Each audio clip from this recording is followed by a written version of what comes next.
You were listening to a new episode of the Game Deflators Podcast. My name's John, and I'm joined by Ryan. Hey, everybody.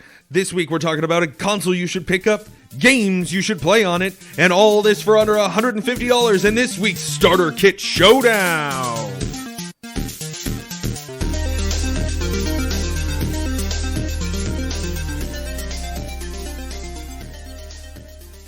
So this week, we are going to be reviewing the Nintendo DS. Not really reviewing, but kind of talking about it, our experiences with it, the history of the Nintendo DS, a little tidbit on that, and jumping into a bunch of games that we feel are worth the price point to kind of give you a nice little bundle to start out with. Me and John are each going to pitch you a $150 price tag at how to be happy, and you're going to tell us who did it best. Based on today's prices on the day of this recording, of course. Now, if you haven't heard any of our prior collecting on a budget episodes, go back and listen to them. I think we've got, Nintendo on there, if I'm correct. We got Game Boy, PlayStation. I think we did Sega. We've got a whole bunch. Go do it. Go check them out. I think we even did it PS1, 2, and 3, and 4. I think we did 4, actually. Yeah, we did We're going to run out of consoles eventually, but not at this rate. Yeah, I mean, there's tons of consoles out there. We'll see. Maybe we'll have to do Atari one of these days. E.T., just lots of E.T. games. Get 5 copies of E.T. and you're good. But start off with this, Ryan, if you want to jump into a little bit of the history of the Nintendo DS. Okay, so the Nintendo DS launched back in November 21st, 2004, at least in the U.S. I mean, it came out pretty much that same holiday season for most of the world. It launched in the U.S. with a price point of $149.99.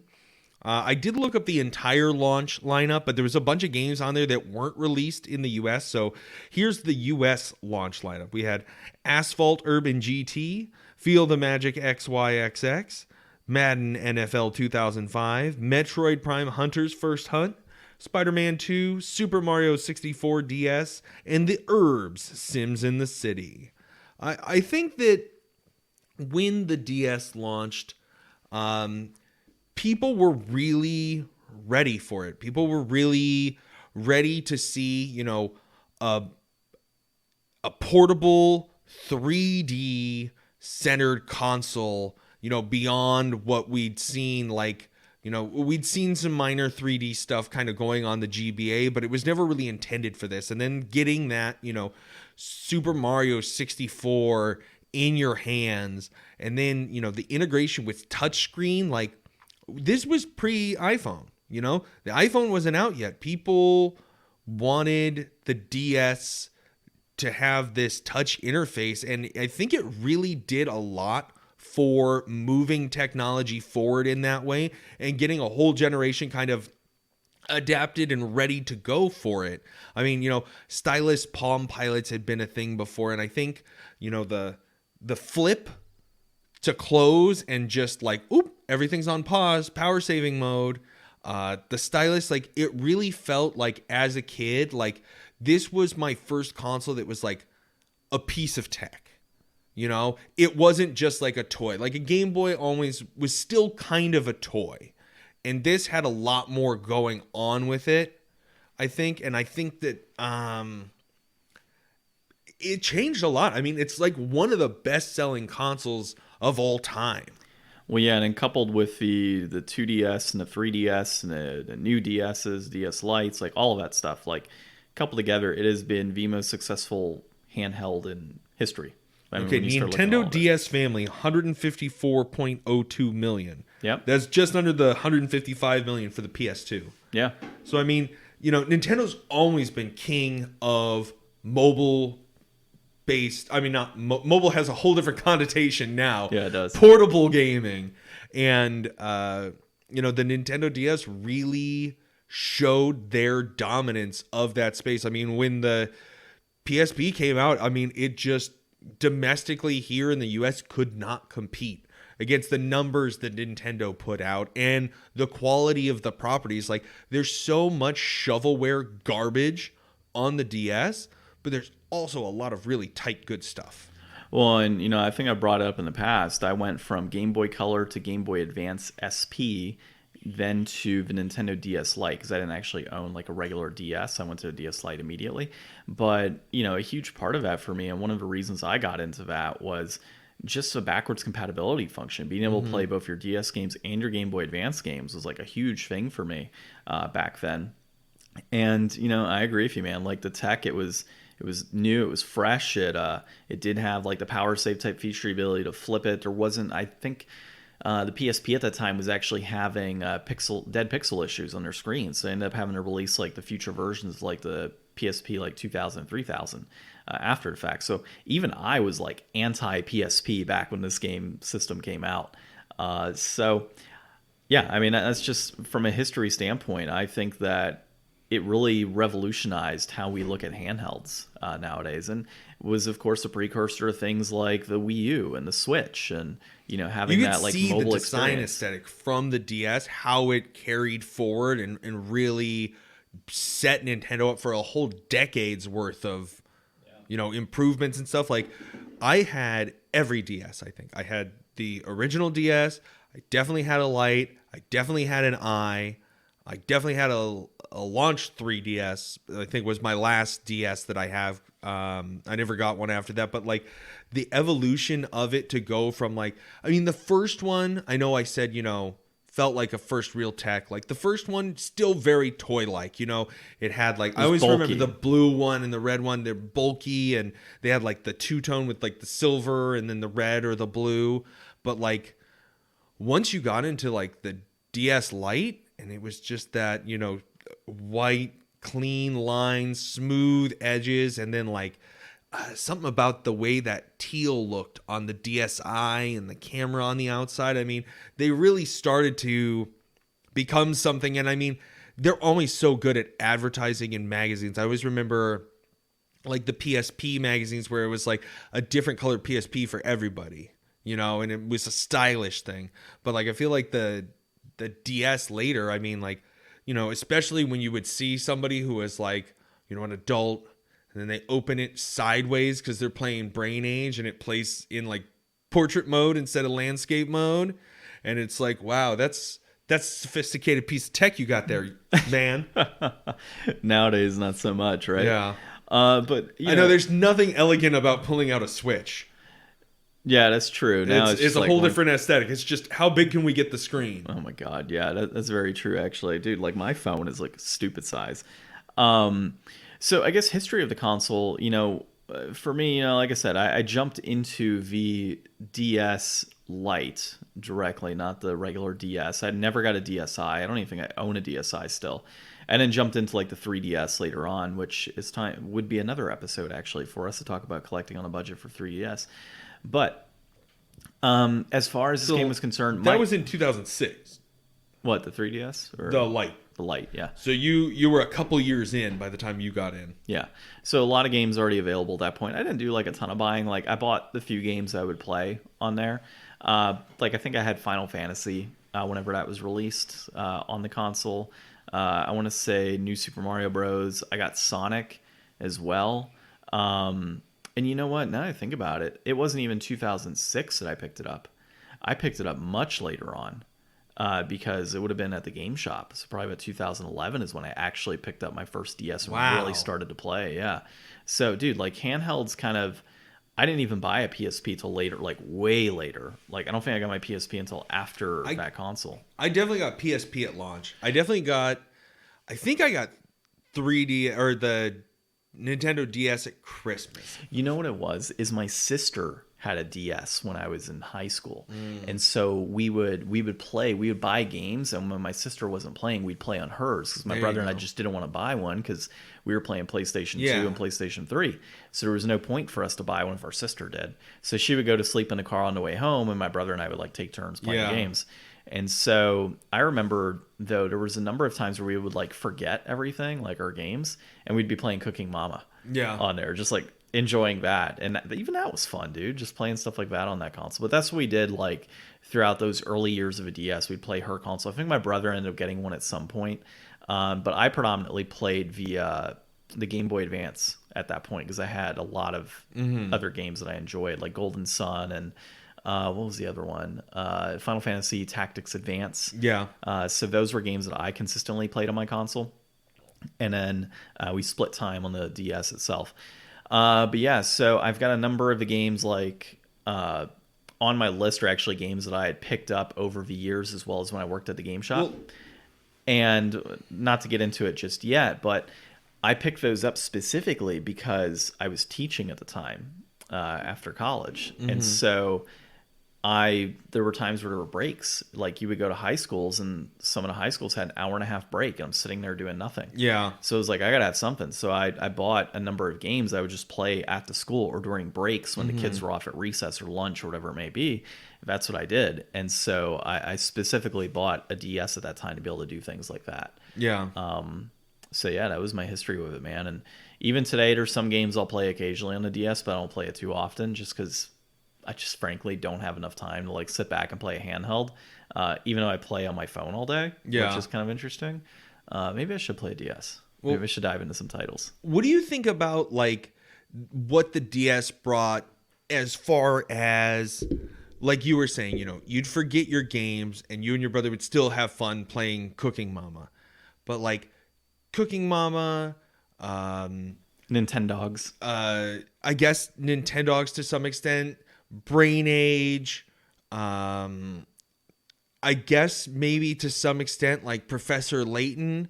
Like there was a lot of stuff on Nintendo that was kind of like, hey, let's bring in some other things. Like maybe not everything has to explicitly be as game. You know, we can definitely, I think like Sudoku and Picross probably took off again from that kind of console. Like, you know, it really started to try to approach other people who maybe weren't into gaming as much and get them in. But like that also kind of spun off into, you know, like downloadable mini games and essentially apps kind of starting with the DS. And like we said before, you know, kind of pre-iPhone stuff, a lot of this was really forward thinking. And I think that, you know, Nintendo's willingness to always try new things and integrate new things, like, you know, this is why this was so wildly successful, because it wasn't just like, all right, we've got a PSP, we need a fighting game for launch, let's put Darkstalkers on there, and, you know, you gotta A, find somebody else that has a PSP, B, overcome the lag of early 2000s Wi-Fi to be able to play that game with somebody else multiplayer. Like, you know, we don't see a fighting game on the launch lineup here. Well, I don't think you, God, I might be wrong here, but couldn't you play multiple DSs together without Wi-Fi? I could have sworn that they could connect without the need of Wi-Fi. I think that you can do like local multiplayer with them. And so I believe I remember my brother and I playing without Mario even like Kart. a cable. Yeah. I believe my brother and I mean, this is without me looking into like deeper into history and just kind of going off memory, but I'm pretty sure my brother and I would actually play Mario Kart via that way. And I don't think each person had to have a game. I think you could just link in.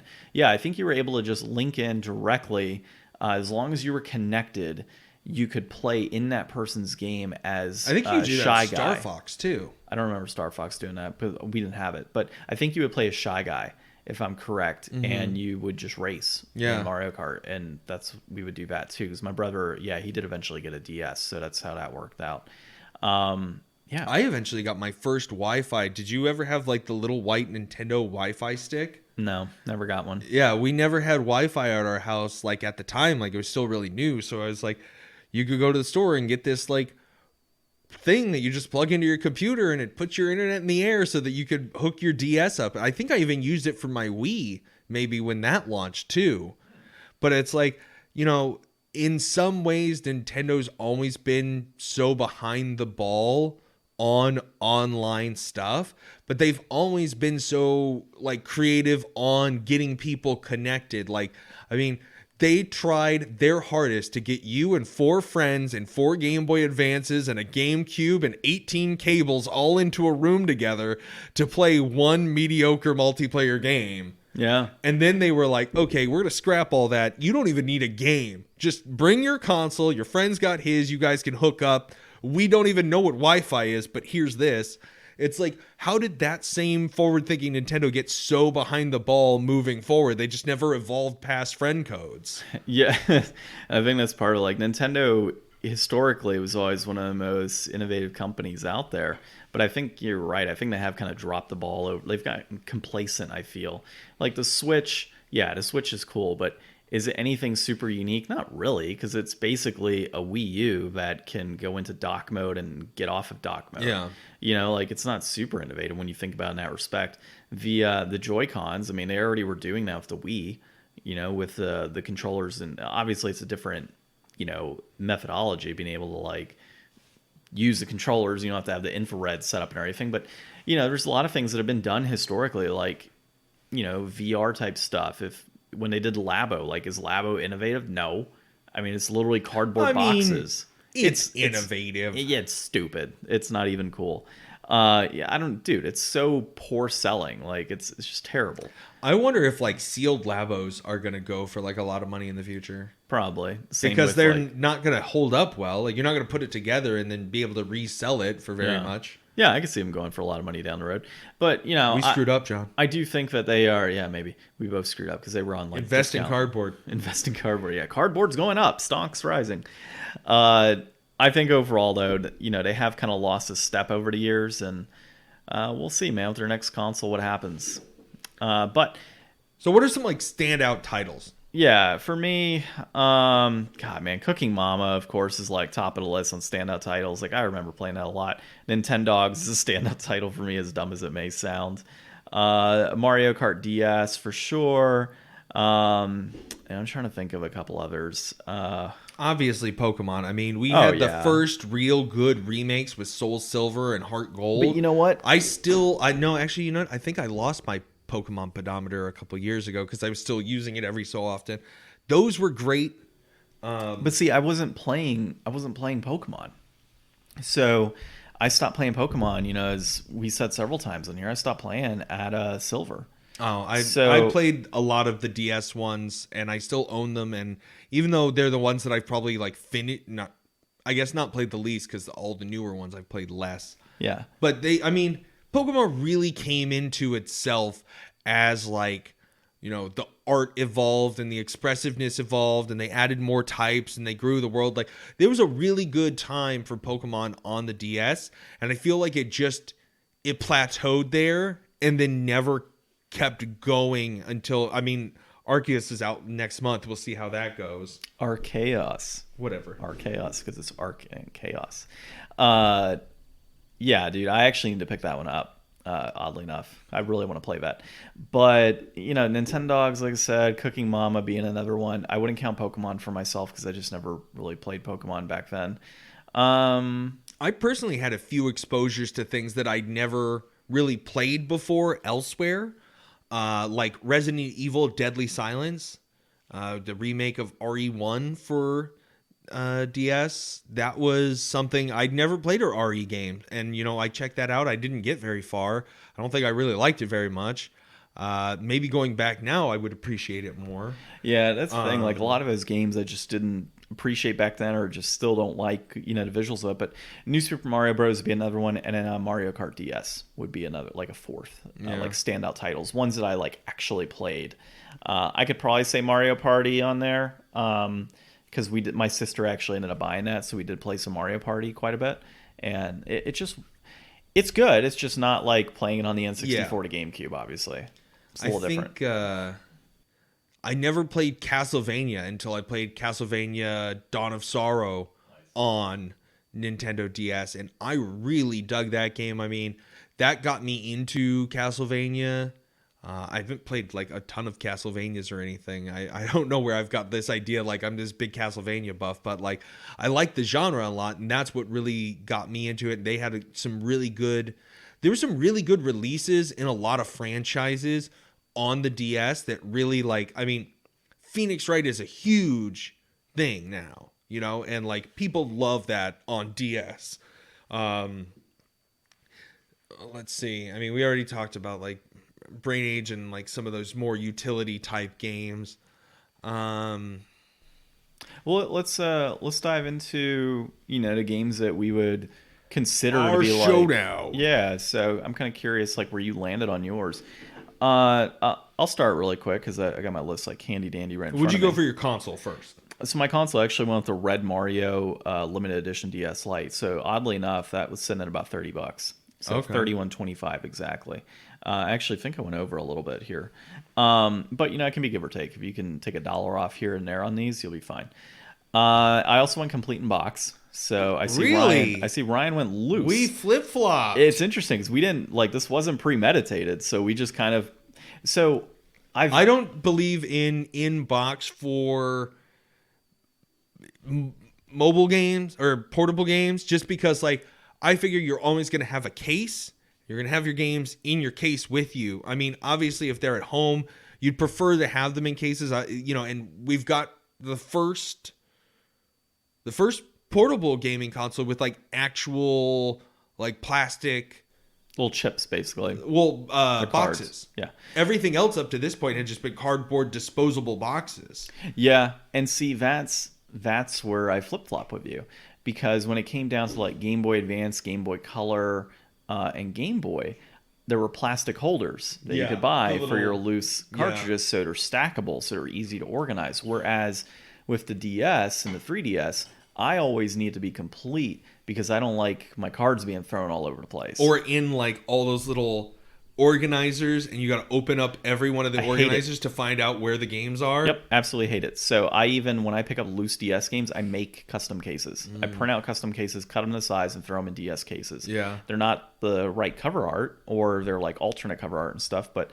they're the right size. Get the job done. Yeah, exactly. It's what I need. And so, anything that has a paper box, I'm very much against collecting it as a as a loose, or as a complete, just because it's a pain in the ass. But when it comes down to like clamshell based cases, always complete for me. And so it's funny that we didn't premeditate this and we flip flopped, oddly enough. But games are just so fucking expensive, dude. The DS is so expensive. Like, you can't buy a Pokemon game for the DS for like less than $100. I don't complete, think. yeah, like complete at least. So diving into my list with it being complete here, Final Fantasy III is at the top of my list at $25.06. Why Final Fantasy? So like I never bought any of the Final Fantasy games for DS. I remember these like 3D remakes, and I was like a big Final Fantasy person. Like, I dug 10 and 9 and 7. But the thing in my mind, whenever I would go look at those games and be like, oh, Final Fantasy, I should buy this. And then I would remember, dude, this is just like the one where you walk around and you're trying to get like the crystals, and it's super old, and it's like, I've never been compelled by those old RPGs, and I was just like, I'm not gonna fall for this. It was the first one that dove into changing your job classes. Okay, it was that one. There's some fun involved in that. I believe it was Super Nintendo initially on release for this. So realistically, where else are you going to get it to play it? So DS is obviously the right move in that regard, and having a DS, it made sense. And in general, it's Final Fantasy, and from a budget perspective, if you're looking to play a good RPG and on your DS, this would be a good way to go if you're trying to stick within a budget. Otherwise, I think you have 4 as another option on the DS as well. Next game here, if you owned a GameCube and you played Wind Waker, well, you might as well play the sequel of Phantom Hourglass. So $35 for completing box copy of Phantom Hourglass. You're getting all of that great Zelda gameplay, all of it being a Wind Waker. Out of all the Zelda games I've ever played, artistically is probably one of my favorites, which is odd because I normally hate that style of artwork. Yeah. But I love Wind Waker. It's so much fun. And so I think part of it's because like the sailing component and like the boat. So, Hourglass would be a great game to pick up. I had that game. I lent it to my friend's brother who was in the hospital. I have the case still. And I have the special edition like hardbound guide for it. Yeah. But I don't have the actual game. Well, the good thing is it's $35 complete in box, so loose is probably not that bad. You can always pick it up down the road. The next one here is Mario Party DS. A lot of this is more nostalgia, playing in the car with my brother and sister. And I like Mario Party in general. and a DS version, I mean, it was a good time whenever you're sitting back and didn't have much else going on in the car, because we had like an hour and 15, sometimes 2 hour commute home, depending on traffic. And so it was nice to be able to sit back and do party games like that. And we got really good at it, and we just always had a good time. Mario Kart DS, 15 or 1497 on that one. Prior one here was 1540 to Mario Party. I'm a huge fan of Mario Kart. Like, we all know this. Yeah. I love Mario Kart. Of course, Double Dash is my favorite, but looking back on it, being able to play again in the car, the nostalgia aspect, being able to play that title was always a ton of fun. And some of those levels, I think, actually ended up on later Mario games, like Mario Kart 8 has some of these levels built in as well. And I just always enjoyed it, dude. Like, Mario Kart's always a ton of fun. It's easy to play. It's a great game to introduce kids to. It's a great game to just play as an adult, because this is a good Mario Kart too. Like, yeah. I mean, I've never played a bad Mario Kart, but this is a really good one. I think that it's not it like has a lot of really good courses on it, and it was also the first one to. No, Double Dash came out before this, right? I would have to look at the years. But I always remember this one because it has like that really cool like white Indy car with just like the red M on the hood, and Mario's like jumping over it. I always like remember this being the one where it's like, oh, they've got like all kinds of different cars and you can change the tires and stuff. Like, that customization mechanic started to come into Mario at this point. Double Dash would have been before this, because if this came out in 2000 and what did we say, 2004? Yeah. On the console. Yeah, actually, it would have been around the same time. I can never remember when the GameCube was released, but I know I was in middle school at that time. So, yeah, I always like Mario Kart games. Truly enjoy them a lot. And even if it's just a matter the year before, 2003. Year before, Double Dash did. Yeah, so, I mean, it's just enjoyable. The next game I had on my list was New Super Mario Bros. $15 for this one. And actually, New Super Mario Bros. Is a best-selling game on the DS at like 30.8 million copies sold. So tons of people have this game, and tons of people enjoyed it as well. Like, if you're into platformers, if you're into Mario, of course, then this is the game to get for sure. And it's a great game overall. We've seen the New Super Mario Bros. Type of, like, it changed the way that Nintendo utilize Mario in their games. So, New Super Mario Bros. U, New Luigi, or Luigi Super U, whatever you want to call it, Super Luigi U. Even inside of Odyssey, you have some elements of this tied in. In the Mario Maker, you have this type of gameplay as far as like styling and what you can do. And so, yeah, it's always a good time. It's always good to have a Mario game in your list. In this case, I've got 3 plus the console itself. And then my last game here is a Sonic Classic Collection. So 1668 for this one. Dude, the Sonic Classic Collection, the reason it's on here is this was the first game I actually ever bought for my DS when I bought an actual DS. So, like, I owned other games before this, but when I decided to, like, finally, like, take the plunge and buy one, like, this is what I had purchased initially to kind of get through my days teaching whenever I didn't have kids around. And I would just play Sonic games, and it was just a blast, dude. Like, I used to play a lot on the Genesis, because growing up, we would go to, like, the neighbor's house and play their Sega Genesis and play Sonic 1 and 2 and whatnot. And then my cousin, when he had a Sega Genesis, we would play Sonic games at his place. So there's a lot of nostalgia tied in already, and it just made sense to buy the Sonic collection. It was like, with my discount, I think I got it for like $5 at that point, complete in box. Plus the console, when I bought my console, I got it dirt cheap. So little history behind that. We would have trade-ins come in, and this guy came in and his console just wasn't working. It just wouldn't turn on. Nothing was happening. And so manager at the shop at the time, before I took over, was like, he's like, we can't take it. And I'm like, can I buy it from him? He's like, yeah, if you want to. He's like, I'm not buying it. So I said, okay, cool. When I was telling him, like, dude, I'll give you $5. And I'm like, it doesn't work. I'm going to have to clean it, fix it, see what's going on. I'll give you $5, take the risk. And he's like, all right, fine. So I bought it from him for $5, and it literally was just like, once I opened it up, I realized his battery was bad, and I just got a replacement battery, and I was good to go. And that was it. So, like, it ended up working out, and we didn't have any spare batteries at the shop at that time, so we weren't going to buy it and take the risk. So yeah, I ended up picking it up. And so Sonic was one of those I got dirt cheap, and just a ton of fun, man. Old Sonic games are always a great time, and being able to play on a DS was just as good. So my total list came out to 153.35. Obviously, cheater. Obviously, you can give. I always cheat. You're obviously, a cheater. You can give or take a few dollars here or there. It's not how it works, John. Yeah, it does. If you pull all these games up, I don't understand how you got. How did you get 6 like all really high price complete inbox games for this? Like, I was dying. I couldn't pick any of these games. Like, I didn't spend. You know what it is, Ryan? It's just I got a better list. That's what it is. You know, you got a tough one this week. But when the people decide, and they're on Facebook, on at the Game Deflators, and Instagram on at the Game Deflators, and on the GameDeflators.com, and at Game Deflators on Twitter. When they're on those social media platforms, Ryan, they're commenting on this. They're going to say John won, 100%. Well, when all those people go on and vote, I hope that they remember, that besides Mario and Zelda and Sonic, there are other video game characters. Well, I look at the first game on your list. John's world. So I do have a Mario game. You can't have the DS without Mario Kart DS.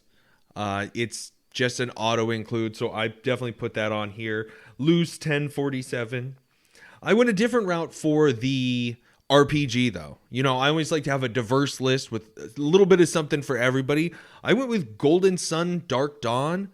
Golden Sun is a terrific GBA game. There's a terrific follow-up game to that on the DS. I really hope that this franchise does get some revival at some point. It really does need it, actually. I would love to have this on the Switch, and I would totally buy into it right away. Yeah, Loose, $15.95 for that one.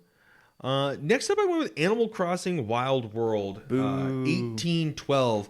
Animal Crossing was a game that I really liked on GameCube, but I feel like it's not compelling enough to just sit there and do. Like, Animal Crossing is definitely a background side thing that you're doing while watching TV or whatever, in my opinion. So this is Animal Crossing on the go. I think that it definitely launched, or helped to carry forward the momentum, because Animal Crossing has been like a pretty successful game with each iteration. People really like that down to earthness. And I mean, I definitely did not play this game, but with how much I've enjoyed, my time in New Horizons and stuff, I think that this is definitely one that would be worth picking up and revisiting. Well, you mentioned they're all good, but I would think the Wii U owners disagree with that version of Animal Crossing. Yeah. Yeah. I actually, dude, so I picked up that. Hey, again, another console one. I picked up that version of Animal Crossing for like $4 from a GameStop on clearance, complete in box, with the box set. Deal. Like, it was crazy. Go on, though. Go on. Let's see. Next up, and John, I think that you'll respect this since you were just watching South Park. I've actually never played this game, but in my mind, Eric Cartman trying to get Grand Theft Auto Chinatown Wars for the Nintendo DS stands out in my mind. Like, I often hear Nintendo DS and think of Cartman talking about Grand Theft Auto Chinatown Wars for Nintendo DS. And like, I think that it was a big, bold move putting that type of franchise on that type of console. I remember that while not being, the best game, it was, pretty well received. I think people liked what it tried to do and had that opportunity. And I think it was a good push to try to expand into, bringing some more mature titles and stuff to the console. Not to go off on a tangent, but it reminded me the other day I was rewatching the Red Dead Redemption episode of South Park, and it's like, oh no, there's been another school shooting. God, I just want to start my life in Red Dead Redemption. And every time like something happened, we're like, oh yeah, I had to go to this location. It's like, you're playing Red Dead Redemption. South Park always calls out, video game stuff. I guess those are both Rockstar games too. Yeah, they are. Funny enough. Yeah. Next one. So this one's weird. I don't have a lot of affinity for Kirby. I don't either. I think that my best Kirby memories are this, which is Kirby Squeak Squad, and Crystal Shards for 64. Those are like really the only two Kirby games I've spent much time with. So I've heard that Epic Yarn is actually very good. Yeah, I've heard that too. But I did really like Squeak Squad. I went on like a cruise or something as a kid, and I had this game, and I loved all the different transformations, especially like the UFO and stuff. I think it was just a fun, great, light platformer. I wanted something like that on here, and since I'm not, super big into Mario either, I guess, I figured I'd throw the Kirby out there. Next up, Professor Layton and the Curious Village. I love this game. I love the art style of Professor Layton. I like that the, puzzle elements are, something to get you thinking and doing something a little different. I really think that, they did a lot with these series. I think they even went on and made like a couple movies or like a TV show or something. I thought that the world and the characters and everything's very charming with these games. So I wanted to give them some love. That's $10.99 loose. And then lastly, this is a game, I think I bought this game 3 times and traded it in 3 times. Jeez. Elite Beat Agents. What the hell is it? You've never heard of this. So this is a touchscreen rhythm game. Oh, with a bunch of like really, great music from like the past. It's very fun. It's based off of a Japanese series where it's the same kind of thing. Like you're basically kind of like, in this one you're agents, but in the original Japanese one you're like more like a cheer squad. Yeah. And there's these songs, and they're all like vignette stories of like just something going on, and then you show up as like these guys to like cheer on the main character and like hit all the prompts and stuff, in time with the music to get a good score and help complete the story. And they had like a babysitter to walkie-talkie man that's great. They've got like Material Girl and all kinds of really good music. I love the visual. I love the comedy.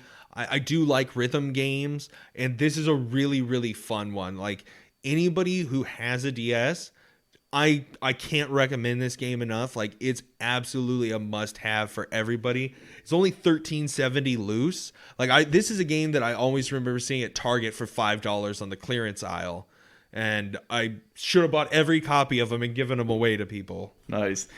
You say rhythm games, and the first thing that comes into my mind is Guitar Hero on the DS, and just how difficult that was to play. People dug that, though. I had a friend who really liked that. It had that whole attachment thing, too. Yeah. I didn't like it, personally. I could never get into it. I preferred the actual Guitar Hero. Yeah. So, that's a good list. I don't know if it beats mine, Ryan. So, I total out at $150.72. Cheater.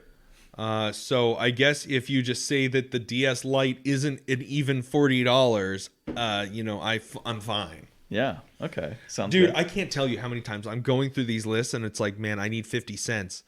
I got to get rid of this game and find a game that's good enough, but only 50 cents cheaper. And then I just go through. I'm like, what's $3? Cheats. Yeah, I just cheat. So, but you know what? I think my list is good. This good. was a tough one, man. Like, lots of DS games are really expensive, and it's weird. If you go to price charting and look at the list, there's a lot of non-sale items that I think are like basically like Pokemon giveaways that you would get in stores. Like I thought you could just copy Pokemon and trade for them online, but I guess it's still really hard to get a Darkrai or something. I don't know.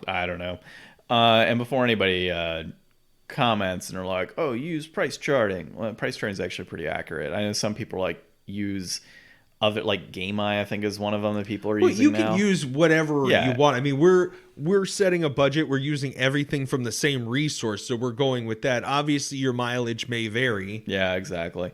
Yeah, and honestly, I mean, it pulls the aggregate from different websites, usually eBay, and if you're going to do eBay Buy It Now, like that's... Yeah. I mean, we've been using price charting for years at this point. I mean, it's not that we have like any particular, allegiance or affinity. I just think that it's a really well-organized website. I can find all the answers that I want, and it gives me what I feel is good, reliable information. I mean, for the most part, nobody's paying the same price for any two used things on the internet anyways. Yeah, exactly. So it's always going to vary. Well, that was fun. I do think I won, Ryan. 100% think I won, unless you call me a cheater, which I definitely am. I mean, you have a lot of stuff on your list that's like pretty top tier. I mean, I definitely have like, a second stringer list here. I mean, but I think that, we,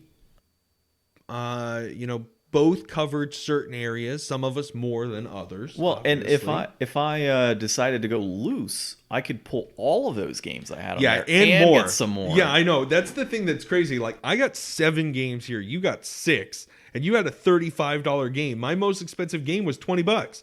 I don't understand how you did so much more than I did on this one. But I think... and a $25 game, too. Yeah, I think it's up to everybody else out there. Let us know who you think won. Let us know if Elite Beat Agents is, in fact, the best DS game. And let us know what console you would like to see a starter kit showdown for next. Maybe 3DS. Also expensive. Yeah, $150. I'll spend $100 for the 3DS and $50 for a Pokemon game. Yeah, we'll have to do a little more money in that. Not even $50 for Pokemon. $50 for a knockoff Pokemon game. All right. Well, this has, of course, been a new episode of the Game Deflators Podcast covering collecting on a budget for the Nintendo DS.